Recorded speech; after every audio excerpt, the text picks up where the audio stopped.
प्यारे बच्चों, मौसी पाठ को सुनेंगे। इस पाठ के लेखक हैं भीष्म साहनी। आप सभी का हार्दिक स्वागत है। लेखक का परिचय सुनेंगे। ये हैं भीष्म साहनी जी। सन 1915 अगस्त 7 को रावलपिंडी में भीष्म साहनी का जन्म हुआ। एमए पीएचडी तक इन्होंने शिक्षा पाई है। साहनी जी हिंदी, अंग्रेजी, संस्कृत, रूसी, पंजाबी आदि भाषाओं के ज्ञाता हैं। इन भाषाओं की इनकी अनेक रचनाएं प्रकट हुई हैं। विशेषकर आम आदमी का जीवन इनकी रचनाओं में अंकित हुआ है। झरोके, कड़ियाँ, तमस, बसंती आदि इनके उपन्यास हैं। भाग्य रेखा, भटकती राख, वांचू, शोभा यात्रा आदि कहानी संग्रह हैं। भीष्म साहनी जी ने जीवनियाँ भी लिखी हैं, यथा भाई बलराज, अपनी बात, कबीरा खड़ा बाजार में, माधवी, मुआवजे आदि नाटक हैं। शिरोमणि पुरस्कार, साहित्य अकादमी पुरस्कार, सोवियत लैंड नेहरू पुरस्कार इत्यादि से शोभित हैं। ಮಕ್ಕಳೇ, ಭೀಷ್ಮ ಸಾಹನಿಯವರ ಜನ್ಮ 7 ಆಗಸ್ಟ್ 1915ರಲ್ಲಿ ರಾವಲ್ಪಿಂಡಿ, ಈಗ ಇದು ಪಾಕಿಸ್ತಾನದಲ್ಲಿದೆ, ಅಖಂಡ ಭಾರತ ಇದ್ದ ಸಂದರ್ಭದಲ್ಲಿ ಇದು ಭಾರತದಲ್ಲೇ ಇತ್ತು. ಮಕ್ಕಳೇ, ಭೀಷ್ಮ ಸಾಹನಿಯವರ ಜನ್ಮ ರಾವಲ್ಪಿಂಡಿನಲ್ಲಾಗತ್ತೆ. MA PhD ಶಿಕ್ಷಣವನ್ನು ಇವರು ಪಡ್ಕೊಂಡಿದ್ದಾರೆ. ಸಾಹನಿಯವರು ಹಿಂದಿ, ಇಂಗ್ಲಿಷ್, ಸಂಸ್ಕೃತ, ರಷ್ಯನ್ ಭಾಷೆ, ಪಂಜಾಬಿ ಭಾಷೆಗಳಲ್ಲೂ ಕೂಡ ಒಳ್ಳೆಯ ತಿಳುವಳಿಕೆಯನ್ನುಳ್ಳಂಥವರಾಗಿದ್ದರು. इन भाषाओं की इनकी अनेक रचनाएं प्रकट हुई. ಅಂದರೆ ಹಿಂದಿ, ಇಂಗ್ಲಿಷ್, ಸಂಸ್ಕೃತ, ರಷ್ಯನ್ ಭಾಷೆ, ಪಂಜಾಬಿ ಭಾಷೆಗಳಲ್ಲೂ ಕೂಡ ಅನೇಕ ರಚನೆಗಳು ಪ್ರಕಟಗೊಂಡಿವೆ. ವಿಶೇಷವಾಗಿ ಆಮ್ ಆದ್ಮಿ ಕಾ ಜೀವನ್ ಇನ್ಕಿ ರಚನಾओं में, ಅಂದರೆ ಸಾಮಾನ್ಯ ಮನುಷ್ಯನ ಜೀವನದ ರಚನೆಗಳು ಇವರ ಜೀವನದಲ್ಲಿ ಅಂದರೆ ರಚನೆಗಳಲ್ಲಿ ಅಂಕಿತಗೊಂಡಿವೆ. ಝರೋಕೆ, ಕಡಿಯಾ, ತಮಸ್, ಬಸಂತಿ ಇವರು ಬರೆದಿರುವಂತಹ ಕಾದಂಬರಿಗಳು, ಉಪನ್ಯಾಸ ಅಂತ ಹೇಳಿದ್ರೆ ಕಾದಂಬರಿಗಳು. ಭಾಗ್ಯರೇಖಾ, ಭಟಕ್ತಿ ರಾಕ್, ವಾಂಚು, ಶೋಭಾಯಾತ್ರ ಇವೆಲ್ಲ ಕಥೆಗಳ ಸಂಗ್ರಹಣೆಗಳು. ಭೀಷ್ಮ ಸಾಹನಿಯವರ ಜೀವನ ಜೀವನಿಯಾಭಿ ಲಿಖಿ ಹೈ. ಇವರು ಜೀವನಿಗಳನ್ನು, ಬೇರೆಯವರ ಜೀವನ ಚರಿತ್ರೆಗಳನ್ನು ಕೂಡ ಇವರು ಬರೆದಿದ್ದಾರೆ. ಉದಾಹರಣೆಗೆ ಭಾಯಿ ಬಲರಾಜ್, ಅಪ್ನಿ ಬಾತ್, ತನ್ನ ಮಾತು ಅನ್ನುವಂಥದ್ದು. ಕಬೀರಾ ಖಡಾ ಬಾಜಾರ್ ಮೇ, ಮಾಧವಿ, ಮುಆವಜೆ ಇವರು ಬರೆದಿರುವಂತಹ ನಾಟಕಗಳಾಗಿವೆ. ಇವರಿಗೆ ಶಿರೋಮಣಿ ಪುರಸ್ಕಾರ, ಸಾಹಿತ್ಯ ಅಕಾಡೆಮಿ ಪುರಸ್ಕಾರ, ಸೋವಿಯತ್ ಲೈನ್ ನೆಹರು ಪುರಸ್ಕಾರ ಇತ್ಯಾದಿಗಳು ಕೂಡ ಇವರಿಗೆ ಲಭಿಸಿವೆ. ಈ ಪಾಠದ ಆಶಯ ನೋಡಿ ಮಕ್ಕಳೇ ಹೇಗಿದೆ. प्रस्तुत पाठ में मौसी के निस्वार्थ सेवा मनोभाव का चित्रण है. इस कहानी से बच्चों को परोपकार, बड़े बुजुर्गों के प्रति आदर और असहायकों के मदद करने की प्रेरणा मिलती है. ಈ ಪಾಠದಲ್ಲಿ ಮೌಸಿ ಅಂತ ಹೇಳಿದ್ರೆ ಚಿಕ್ಕಮ್ಮ, ತಾಯಿಯ ತಂಗಿಗೆ ಮೌಸಿ ಅಂತ ಕರೀತೇವೆ ಮಕ್ಕಳೇ. ಇಲ್ಲಿ ಸಂಬಂಧಗಳನ್ನು ತಿಳ್ಕೊಳ್ಳುವಂಥದ್ದು ಬಹಳ ಮುಖ್ಯ. ತಂದೆಯ ತಂದೆಗೆ ನಾವು ಅಜ್ಜ ಅಂತ ಕರಿತೀವಿ, ತಾಯಿಯ ತಂದೆಗೂ ಕೂಡ ಅಜ್ಜ ಅಂತ ಕರಿತೀವಿ. ಆದರೆ ಹಿಂದಿಯಲ್ಲಿ ಪ್ರತ್ಯೇಕವಾದಂಥ ಶಬ್ದಗಳು ಸಿಗುತ್ತೆ ಮಕ್ಕಳೇ. ತಂದೆಯ ತಂದೆಗೆ ದಾದಾ, ಅವನ ಹೆಂಡತಿ ದಾದಿ. ತಾಯಿಯ ತಂದೆ ನಾನಾ, ಅವನ ಹೆಂಡತಿ ನಾನಿ. ಹಾಗೆಯೇ ತಂದೆಯ ಅಣ್ಣ ದೊಡ್ಡಪ್ಪ, ತಾವು, ತಾಯಿ, ದೊಡ್ಡಪ್ಪ, ದೊಡ್ಡಮ್ಮ. ಹಾಗೆಯೇ ಅತ್ತೆ ಮಾವ, ತಂದೆಯ ಸಹೋದರಿ, ಅವಳು ಬುವ ಅಂತ ಕರೆಸ್ಕೊಳ್ತಾಳೆ. ಹಾಗೆ ಇಲ್ಲಿ ತಾಯಿಯ ಸಂಬಂಧದ ಕಡೆಗೆ ಬಂದಾಗ ತಾಯಿಯ ಅಣ್ಣ ತಮ್ಮಂದಿರು ಮಾವಂದರಾಗ್ತಾರೆ, ಮಾಮ ಮಾಮಿ ಅಂತ ಕರಿತೀವಿ. ಹಾಗೆಯೇ ಅವರ ಸಹೋದರಿ ತಂಗಿಗೆ ಮೌಸಿ ಅಂತ ಕರಿತೀವಿ, ಅವಳ ಗಂಡ ಮೌಸ. ಆದರೆ ತಂದೆಯ ತಮ್ಮ ಅವನಿಗೂ ಕೂಡ ಕಾಕ, ಚಿಕ್ಕಪ್ಪ ಅಂತ ಕರಿತೀವಿ, ಅವನ ಹೆಂಡತಿ ಕಾಕಿ ಅಥವಾ ಚಾಚಾ ಚಾಚಿ ಅಂತಲೂ ಕೂಡ ಹೇಳ್ತೇವೆ ಮಕ್ಕಳೇ. ಇಲ್ಲಿ ಮೌಸಿಯ ನಿಸ್ವಾರ್ಥ ಸೇವೆಯ ಮನೋಭಾವನೆಯನ್ನು ಚಿತ್ರಣಗೊಳಿಸಿದ್ದಾರೆ. ಈ ಕಥೆಯಲ್ಲಿ ಮಕ್ಕಳು ಪರೋಪಕಾರ, ದೊಡ್ಡವರ ಬಗ್ಗೆ ಗೌರವವನ್ನು, ಆದರ್ का मतलब होता है गौरव, ಅಸಹಾಯಕೋಂ ಕಿ ಮದದ್ ಕರ್ನೆ ಕಿ ಪ್ರೇರಣಾ, ಅಂದರೆ ಅಸಹಾಯಕರಿಗೆ ಸಹಾಯ ಮಾಡುವಂತಹ ಪ್ರೇರಣೆ ಈ ಪಾಠದಿಂದ ನಮಗೆ ಸಿಗತ್ತೆ ಮಕ್ಕಳೇ. ಯಾವುದೋ ಒಬ್ಬ ಹೆಂಗಸು ಒಂದು ಕೇರಿಗೆ ಬಂದಿರ್ತಾಳೆ, ಅವಳಿಗೆ ಎಲ್ಲರೂ ಕೂಡ ಮೌಸಿ ಅಂತ ಕರೀತಾ ಇರ್ತಾರೆ. ಆ ಮೌಸಿಯ ಒಂದು ಪಾತ್ರ ಚಿತ್ರಣ ಇದರಲ್ಲಿ ನಾವು ಈಗ ಗಮನಿಸೋಣ. ಉಸ್ ಔರತ್ ಕೋ ಸಭಿ ಮೌಸಿ ಕಹಕರ್ ಪುಕಾರ್ತೆ ಥೆ, ಬಚ್ಚೆ ಭಿ और बड़ी उम्र के लोग भी. मौसी सबको माँ के जैसे प्यारी बनी थी, सबके सुख दुख के समय में साथ देती थी. बच्चों के लिए तो वह सेवा की मूर्ति बनी थी. आ महिಳೆಗೆ ಔರತ್ का मतलब है स्त्री, महिला. ಆ ಮಹಿಳೆಗೆ ಎಲ್ಲರೂ ಕೂಡ ಮೌಸಿ ಮೌಸಿ ಮೌಸಿ ಅಂತ ಹೇಳಿದ್ರೆ ಚಿಕ್ಕಮ್ಮ ಚಿಕ್ಕಮ್ಮ ಅಂತ ಕರಿತಿದ್ರಂತೆ. ಬಚ್ಚೆ ಬಿ, ಚಿಕ್ಕ ಮಕ್ಕಳು ಕೂಡ, ದೊಡ್ಡ ವಯಸ್ಸಿನ ಜನರು ಕೂಡ ಅವಳನ್ನು ಮೌಸಿ ಅಂತಲೇ ಕರಿತಾ ಇದ್ರು. ಮೌಸಿ ಎಲ್ಲರಿಗೂ ಕೂಡ ತಾಯಿಯಂತೆ ಪ್ರೀತಿಯುತವಾಗಿದ್ದಳು. ಎಲ್ಲರ ಸುಖ ದುಃಖಗಳಲ್ಲಿಯೂ ಕೂಡ, ಸುಖ ದುಃಖದ ಸಮಯದಲ್ಲೂ ಕೂಡ ಇವರು ಸಹಾಯವನ್ನು ಮಾಡ್ತಾ ಇದ್ಲು. ನೋಡಿ, ಇಲ್ಲಿ ಸುಖ ಅಂತ ಹೇಳಿದ್ರೆ ಯಾರ್ದೋ ಮನೆಯಲ್ಲಿ ಕಾರ್ಯಕ್ರಮಗಳಿದೆ, ಧಾರ್ಮಿಕ ಕಾರ್ಯಕ್ರಮಗಳಿರ್ಬೋದು, ಅಥವಾ ಮದುವೆ ಸಂಭ್ರಮ ಇರಬಹುದು, ಹುಟ್ಟಿದ ಹಬ್ಬದ ಸಂದರ್ಭ ಇರ್ಬೋದು, ಯಾವುದೇ ಒಂದು ಸಂತೋಷದ ಕಾರ್ಯಕ್ರಮಗಳಲ್ಲೂ ಕೂಡ ಭಾಗವಹಿಸಿ ಸಹಾಯವನ್ನು ಮಾಡ್ತಾ ಇದ್ದು. ದುಃಖದ ಸಂದರ್ಭಗಳಲ್ಲೂ ಯಾರಿಗೋ ಹುಷಾರಿಲ್ಲ, ಮಗುವಿಗೆ ಹುಷಾರಿಲ್ಲ, ಅವ್ರ ಮನೆಯಲ್ಲಿ ಯಾರಿಗೋ ಹುಷಾರಿಲ್ಲ, ಅಂತಹ ಸಂದರ್ಭದಲ್ಲೂ ಕೂಡ ಅವಳು ಸಹಾಯವನ್ನು ಮಾಡ್ತಾ ಇದ್ದು, ಜೊತೆಗೂಡ್ತಾ ಇದ್ಲು.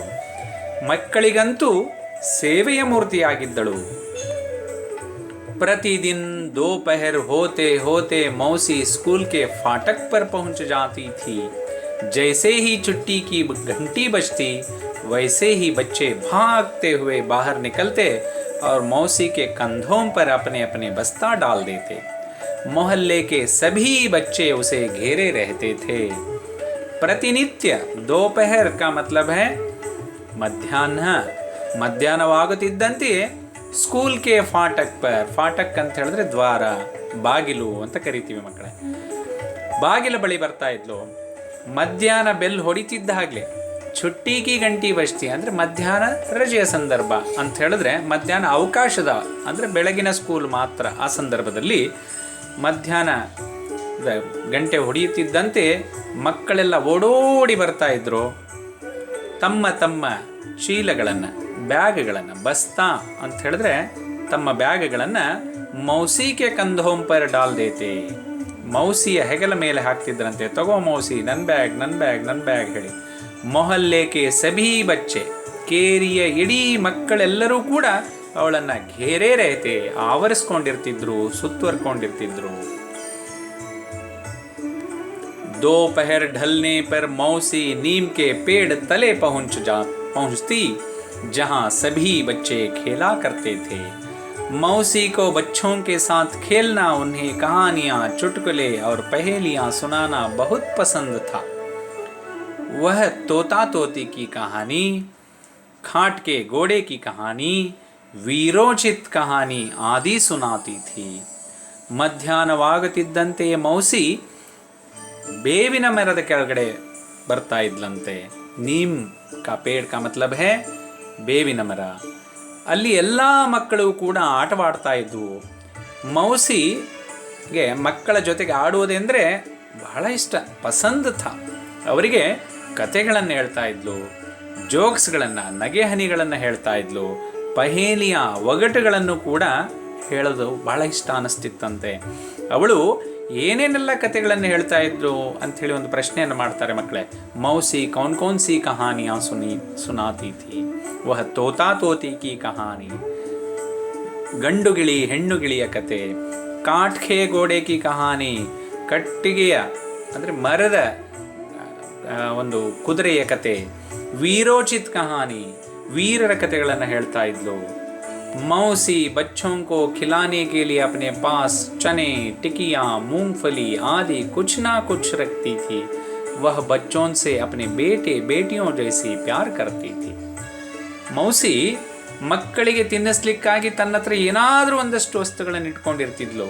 ಚನೆ, ಕಡಲೆಗಳನ್ನು, ಟಿಕಿಯಾ ಅಂತ ಹೇಳಿದ್ರೆ ಸ್ವೀಟ್ಸ್ ಅಂತ ಹೇಳ್ತೇವೆ, ಸಿಹಿಗಳನ್ನು, ಮೂಂಗ್ಫಲಿ ಶೇಂಗಾ ಬೀಜಗಳನ್ನು, ಇತ್ಯಾದಿ ಇತ್ಯಾದಿಗಳನ್ನು ಕುಚ್ ನಾ ಕುಚ್ ರಕ್ತಿ ಕೊಡ್ಲಿಕ್ಕೋಸ್ಕರ ತನ್ನ ಹತ್ರ ಇಟ್ಕೊಂಡಿರ್ತಿದ್ಲು.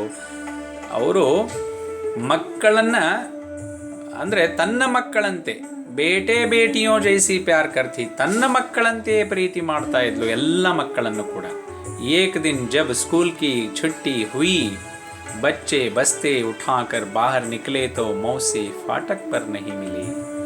शाम को बच्चे खेलने के लिए निकले तो मौसी पेड़ के नीचे भी नहीं थी. किसी को भी मालूम नहीं था कि मौसी कहाँ गई है. ಒಂದು ದಿನ ಮಧ್ಯಾಹ್ನದ ಹೊತ್ತಿನಲ್ಲಿ ಹೀಗೆ ಶಾಲೆಯ ಗಂಟೆ ಹೊಡೆದಾಗ ಮಕ್ಕಳೆಲ್ಲರೂ ಕೂಡ ತಮ್ಮ ತಮ್ಮ ಬ್ಯಾಗ್ಗಳನ್ನು ಹೊತ್ಕೊಂಡು ಹೊರಗಡೆ ಬಂದು ನೋಡ್ತಾರೆ. ಮೌಸಿ ಬಾಗಿಲ ಬಳಿ ಇರಲಿಲ್ಲ. ಸಂಜೆಯಾದಾಗ ಮಕ್ಕಳೆಲ್ಲರೂ ಕೂಡ ಆಟವಾಡಲಿಕ್ಕೆ ಮರದ ಕೆಳಗೆ ಹೋಗ್ತಾರೆ. ಅಲ್ಲೂ ಕೂಡ ಮರದ ಕೆಳಗೆ ಮೌಸಿ ಇರಲಿಲ್ಲ. ಯಾರಿಗೂ ತಿಳಿದಿರಲಿಲ್ಲ ಮೌಸಿ ಎಲ್ಲಿಗೆ ಹೋದ್ಲು ಅನ್ನುವಂಥದ್ದು ಎಲ್ರಿಗೂ ಕೂಡ ಆಶ್ಚರ್ಯದ ಸಂಗತಿಯಾಗಿತ್ತು. ಕೈ ದಿನ बीत गए पर मौसी का कुछ पता नहीं चला. उसके बिना सारा मोहल्ला सूना सूना लगता था. एक दिन बच्चे मौसी की खोज में घूम रहे थे. तभी एक मकान के अंदर से ऊंची ऊंची आवाज सुनाई दी. हमने ठेका तो नहीं ले रखा है मौसी, 20 दिन से तुम यहाँ हो, अब तुम किसी दूसरे के घर चली जाओ. ಎಷ್ಟೋ ದಿನಗಳು ಕಳೆದು ಆದರೆ ಮೌಸಿಯ ಪತ್ತೆಯೇ ಇರಲಿಲ್ಲ. ಪತಾ ಅಡ್ರೆಸ್ ಅಂತ ಹೇಳ್ತೇವೆ, ಎಲ್ಲೂ ಕೂಡ ಸಿಗಲಿಲ್ಲ. ಅವಳಿಲ್ಲದೆ ಇಡೀ ಕೇರಿ ಖಾಲಿ ಖಾಲಿ ಅನ್ನಿಸ್ತಿತ್ತಂತೆ, ಶೂನ್ಯ ಶೂನ್ಯ ಅಂತ ಹೇಳ್ತಾರೆ. ಒಂದು ದಿನ ಮಕ್ಕಳು ಮೌಸಿಯನ್ನು ಹುಡುಕ್ಲಿಕ್ಕೆ ಹೊರಟರು. ಖೋಜ್ ಮೇ ಘೂಮ್ ರಹೇ ಥೇ, ತಿರುಗಾಡ್ತಾ ಇದ್ರು. ಒಂದು ದಿನ ಒಂದು ಮನೆಯ ಒಳಗಿನಿಂದ ಜೋರಾಗಿ ಶಬ್ದಗಳು ಕೇಳಬರಲಿಕ್ಕೆ ಶುರುವಾಯಿತು. ಅಲ್ಲಿ ಹೇಳ್ತಾ ಇದ್ರಂತೆ, ಮೌಸಿ ನಾವೇನು ನಿನಗೆ ನಾವು ಬಾಡಿಗೆಯನ್ನು ಕೊಟ್ಟು ಇಟ್ಕೊಂಡಿಲ್ಲ, 20 ದಿನಗಳಿಂದ ನೀನು ಇಲ್ಲಿದ್ದೀಯಾ, ನೀನು ಬೇರೆ ಯಾರ್ದಾದ್ರೂ ಮನೆಗೆ ಹೊರಟು ಹೋಗು ಅಂತ ಹೇಳ್ತಿದ್ರಂತೆ. मौसी का नाम सुनकर बच्चे ठिठक कर खड़े हो गए. बंद दरवाजे की दरार में से झांक कर देखा तो मौसी एक खाट पर लेटी थी. उसके बाल उलझे हुए और चेहरा सूखा हुआ था. मौसी को ऐसी स्थिति में देखकर बच्चों को बहुत दुख हुआ और गुस्सा आया. ಮೌಸಿಯ ಹೆಸರನ್ನು ಕೇಳುತ್ತಿದ್ದಂತೆ ಎಲ್ಲ ಮಕ್ಕಳು ತಕ್ಷಣವೇ ಅಲ್ಲಿ ನಿಂತ್ಕೊಂಡ್ರಂತೆ. ಬಂದ್ ದರ್ವಾಜೆ ಕಿ ದರಾರ್ ಮೇ ಅಂದರೆ ಮುಚ್ಚಿರುವ ಬಾಗಿಲ ಒಂದು ಕಿಂಡಿಯಿಂದ, ದರಾರ್ ಅಂತ ಹೇಳಿದ್ರೆ ಕಿಂಡಿ ಅಂತ ಹೇಳ್ತೀವಿ, ಇಣುಕಿ ನೋಡಿದನಂತೆ. ಮೌಸಿ ಒಂದು ಮಂಚದ ಮೇಲೆ ಮಲಗಿದ್ದಳು. ಅವಳ ಕೂದಲುಗಳೆಲ್ಲ ಹರಡಿ ಹೋಗಿದ್ದವು, ಚೆಲ್ಲಾಪಿಲ್ಲಿಯಾಗಿದ್ದವು, ಮುಖ ಬಿಳಿಚಿಕೊಂಡಿತ್ತು, ಒಣಗಿ ಹೋಗಿತ್ತು. ಅಂತ ಹೇಳಿದ್ರೆ ಅವಳಿಗೆ ಹುಷಾರಿರಲಿಲ್ಲ. ಮೌಸಿ ಬೀಮಾರ್ತಿ. ಮೌಸಿಯನ್ನು ಈ ಸ್ಥಿತಿಯಲ್ಲಿ ನೋಡಿ ಮಕ್ಕಳಿಗೆ ಬಹಳ ದುಃಖ ಅನ್ನಿಸ್ತಂತೆ. ಜೊತೆಗೆ ನಮ್ಮ ಮೌಸಿಗೆ ಈ ಪರಿಸ್ಥಿತಿಗೆ ತಂದು ಬಿದ್ದಾರಲ್ಲ ಅನ್ನುವಂಥ ಮಾತಿಗೆ ಸಿಟ್ಟು ಕೂಡ ಬಂತಂತೆ, ಗುಸ್ಸಾಯ. दूसरे दिन बच्चे हॉकी मैच खेलकर लौट रहे थे तो रास्ते में पुल के पास मौसी बैठी नजर आई. उसके पास एक छोटी सी गठरी और लाठी भी थी. मौसी को देखकर सब उसे घेर कर प्रश्न पूछने लगे.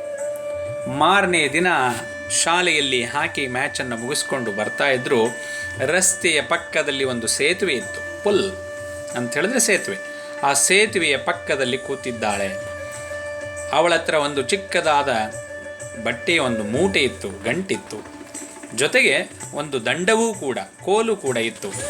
ಮೌಸಿಯನ್ನು ನೋಡಿ ಮಕ್ಕಳೆಲ್ಲರೂ ಕೂಡ ಅವಳನ್ನು ಆವರಿಸಿಕೊಂಡು ಕುಳಿತರು. ಪ್ರಶ್ನೆಗಳನ್ನು ಕೇಳಲಿಕ್ಕೆ ಪ್ರಾರಂಭ ಮಾಡಿದ್ರಂತೆ. तू इतने दिन कहाँ थी मौसी, यहाँ क्यों बैठी हो, एक ने पूछा. ಒಬ್ಬನು ಕೇಳ್ತಾನೆ, ನೀನಿಷ್ಟು ದಿನಗಳಿಂದ ಎಲ್ಲಿದ್ದೆ ಮೌಸಿ, ಇಲ್ಲೇ ಕುಳಿತಿದ್ಯಾ. मैं यहाँ से जा रही हूँ बेटा, कहते हुए मौसी की आंखें भर आई. ನಾನಿಲ್ಲಿಂದ ಹೋಗ್ತಾ ಇದ್ದೀನಿ ಮಕ್ಕಳೇ ಅಂತ ಹೇಳಿ ಕಣ್ಣಲ್ಲಿ ನೀರನ್ನು ತೆಗೆದ್ಲಂತೆ. तू तो बीमार थी मौसी, तबीयत कैसी है, बलदेव ने पूछा. ಬಲದೇವ ಅನ್ನೋಂಥವ್ನು ಕೇಳ್ತಾನೆ, ನಿನಗೆ ಹುಷಾರಿರಲಿಲ್ಲಲ್ಲ ಮೌಸಿ, ಹೀಗೇಗಿದೆ ಆರೋಗ್ಯ. ಬೇಟಾ मैं अब ठीक हो गई हूँ, अपना गांव जा रही हूँ. ನಾನೀಗ ಆರಾಮಾಗಿದ್ದೀನಿ ಮಗನೇ, ನಾನಿಲ್ಲಿಂದ ನನ್ನ ಊರಿಗೆ ಹೊರಟೋಗ್ತಾ ಇದ್ದೇನೆ. हम तुम्हें कहीं नहीं जाने देंगे मौसी, सब ने एक स्वर में कहा. मौसी की आंखों में आंसू छलक उठे. ನಾನು ನಿಮಗೆ ಎಲ್ಲೂ ಹೋಗ್ಲಿಕ್ಕೆ ಬಿಡೋದಿಲ್ಲ ಅನ್ನುವಂಥ ಮಾತನ್ನು ಎಲ್ಲ ಮಕ್ಕಳು ಏಕಕಾಲದಲ್ಲಿ ಹೇಳ್ತಾರೆ. ಆದರೆ ಮೌಸಿಯ ಕಣ್ಣುಗಳಲ್ಲಿ ನೀರು ಸುರಿಲಿಕ್ಕೆ ಪ್ರಾರಂಭ ಆಯಿತು. ದುಃಖ ಅನ್ನಿಸ್ತವಳಿಗೆ. दुकान के सामने एक खाट बिछी थी. 2-3 लड़के भागकर खाट उठा ले आए. उस पर मौसी को जबरदस्ती बैठा दिया. खाट को सीधे नीम के पेड़ के नीचे ले आए. ಎದುರಿಗೆ ಒಂದು ಅಂಗಡಿ ಇತ್ತು, ದುಕಾನ್ ಅಂಗಡಿ. ಅದರ ಮುಂಭಾಗದಲ್ಲಿ ಒಂದು ಮಂಚವನ್ನು ಹಾಕಲಾಗಿತ್ತಂತೆ. 2-3 ಮಕ್ಕಳು ಓಡಿ ಹೋಗಿ ಆ ಮಂಚವನ್ನು ಎತ್ಕೊಂಡು ಬಂದ್ರಂತೆ. ಜೊತೆಗೆ ಮೌಸಿಯನ್ನು ಜಬರ್ದಸ್ತ್ ಬೈಟಾದಿಯಾ ಅಂತ ಹೇಳಿದ್ರೆ, ಜಬರ್ದಸ್ತಿ ಅಂತ ಹೇಳಿದ್ರೆ ಬಲವಂತವಾಗಿ ಅಂತ, ಬಲವಂತವಾಗಿ ನೀವು ಇಲ್ಲಿ ಕೂರಲೇಬೇಕು ಅಂಥೇಳಿ ಕೂರಿಸ್ಕೊಂಡ್ರಂತೆ. ಮತ್ತೆ ಕೂರಿಸ್ಕೊಂಡು ಅದನ್ನು ಸೀದಾ ಬೇವಿನ ಮರದ ಕೆಳಗೆ ಅವಳನ್ನು ಕರ್ಕೊಂಡು ಬಂದ್ರಂತೆ. कन्हैया भागकर अपने घर से दरी और तकिया लाया. उषा थाली में 2 रोटियां लाई. योगराज एक कटोरे में दूध लाया.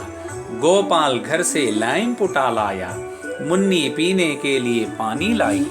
बलदेव के पिता डॉक्टर थे, वह अपने पिता को क्लिनिक से खींच लाया. मौसी बीमार है, अब जल्दी चलकर देखिए. कन्हैया ಓಡಿ ಹೋಗಿ ದಿಂಬು ಮತ್ತು ಬಿಸ್ತರ್, ಹಾಸಿಗೆಯನ್ನು ಹೊದಿಕೆ, ಅಲ್ಲಿ ಏನು ಬೇಕಾಗಿತ್ತು ಚಾಪೆಯನ್ನು, ಕಾರ್ಪೆಟನ್ನು ತೆಗೆದುಕೊಂಡು ಬಂದಂತೆ. ಉಷಾ ತಟ್ಟೆಯಲ್ಲಿ 1-2 ರೊಟ್ಟಿಗಳನ್ನು ತಂದದಂತೆ. ಯೋಗರಾಜ ಒಂದು ಬಟ್ಟಲಿನ ತುಂಬ ಹಾಲನ್ನು ತೆಗೆದುಕೊಂಡು ಬಂದ. ಗೋಪಾಲ್ ಮನೆಯಿಂದ ಲ್ಯಾಂಪನ್ನು ತೆಗೆದುಕೊಂಡು ಬಂದ. ಮುನ್ನಿ ಕುಡಿಯೋದಕ್ಕೆ ನೀರನ್ನು ತೆಗೆದುಕೊಂಡು ಬಂದಳು. ಬಲದೇವನ ತಂದೆ ಡಾಕ್ಟರ್ ಆಗಿದ್ದರು. ಆ ಕ್ಲಿನಿಕ್ಕಿಗೆ ಓಡಿ ಹೋಗಿ ಎಳೆದುಕೊಂಡು ಬಂದನಂತೆ. ಖೀಂಚಲಾಯ, ತಕ್ಷಣ ಬನ್ನಿ, ನಮ್ಮ ಮೌಸಿಗೆ ಆರಾಮಿಲ್ಲ, ನೀವು ಬಂದು ನೋಡಿ ಅನ್ನುವಂಥ ಮಾತನ್ನು ಹೇಳಿ ತಕ್ಷಣದಲ್ಲಿ ಕರ್ಕೊಂಡು ಬಂದಂತೆ.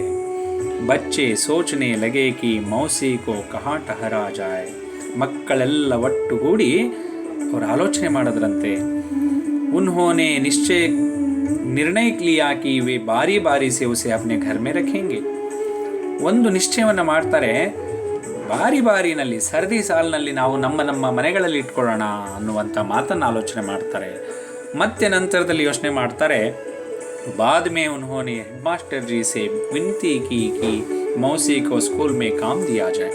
ಎಲ್ಲ ಮಕ್ಕಳು ಹೋಗಿ ಹೆಡ್ ಮಾಸ್ಟರ್ ಹತ್ರ ಕೇಳ್ಕೊಂಡ್ರಂತೆ, ನಮ್ಮ ಮೌಸಿಯ ಸ್ಥಿತಿ ಹೀಗಾಗ್ಬಿಟ್ಟಿದೆ, ನೀವು ಅವಳಿಗೆ ಒಂದು ಶಾಲೆಯಲ್ಲಿ ಕೆಲಸ ಯಾಕೆ ಕೊಡಬಾರ್ದು ಸರ್ ಅಂತ. ಆಗ ಹೆಡ್ ಮಾಸ್ಟರ್ ಜಿನೇ ಮಾನ್ ಲಿಯಾ, ಬಹಳ ಸಂತೋಷವಾಗಿ ಒಪ್ಕೊಂಡ್ರಂತೆ ಹೆಡ್ ಮಾಸ್ಟರ್. ಮೌಸಿ ಕೋ ರಹನೆ ಕೆ ಲಿಯೆ ಸ್ಕೂಲ್ ಮೇ ಕೋಠರಿ ಬಿ ದೇ ದಿ.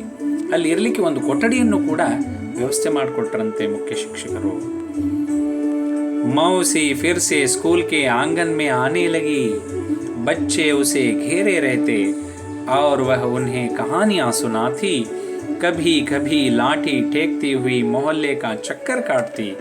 सभी घरों में झांक उनका कुशल क्षेम पूछती. सांझ ढले अपनी कोठरी में चली आती और चैन की सांस लेती.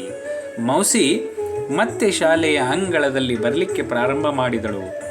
ಎಲ್ಲ ಮಕ್ಕಳು ಅವಳನ್ನು ಸುತ್ತುವರೆದು ಆವರಿಸಿಕೊಂಡಿರ್ತಿದ್ರು.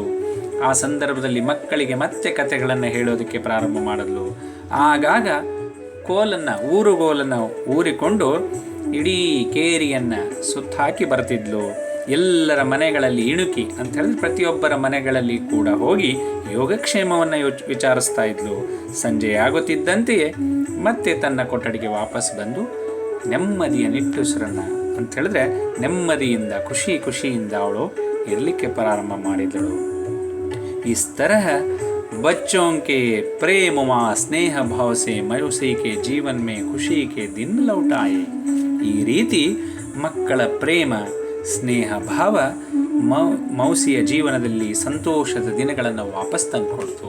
ಅದಕ್ಕೋಸ್ಕರ ಮಕ್ಕಳೇ, ಮೌಸಿಯ ನಿಸ್ವಾರ್ಥ ಸೇವೆ ಒಂದು ಕಡೆ ಆದರೆ ಮಕ್ಕಳ ಪ್ರೇಮ ಸ್ನೇಹ ಭಾವನೆ ಅದು ಕೂಡ ಮತ್ತೊಂದು ಕಡೆ. ಹಾಗಾಗಿ ಇಲ್ಲಿ ದೊಡ್ಡವರ ಬಗ್ಗೆ ಇರುವಂತಹ ಗೌರವವು ಕೂಡ ಎದ್ದು ಕಾಣಿಸ್ತದೆ. ಮೌಸಿಯ ನಿಸ್ವಾರ್ಥ ಸೇವೆಯ ಮನೋಭಾವನೆಯು ಕೂಡ ಇಲ್ಲಿ ಎದ್ದು ಕಾಣುತ್ತದೆ ಮಕ್ಕಳೇ.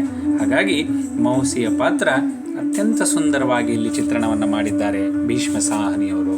ಅವರನ್ನು ನಾವು ಧನ್ಯವಾದ ಹೇಳಬೇಕಾಗ್ತದೆ. ಜೊತೆಗೆ ನೀವು ಕೂಡ ಈ ಪಾಠವನ್ನು ಆಲಿಸಿದ್ದೀರಿ. ಅವರಲ್ಲಿರುವಂಥ ಆದರ್ಶ ಗುಣಗಳನ್ನು ನಾವುಗಳು ಕೂಡ ಪಾಲಿಸಬೇಕು ಅನ್ನುವಂಥದ್ದು ಈ ಪಾಠದ ಮುಖ್ಯ ಆಶಯ. ಧನ್ಯವಾದಗಳು.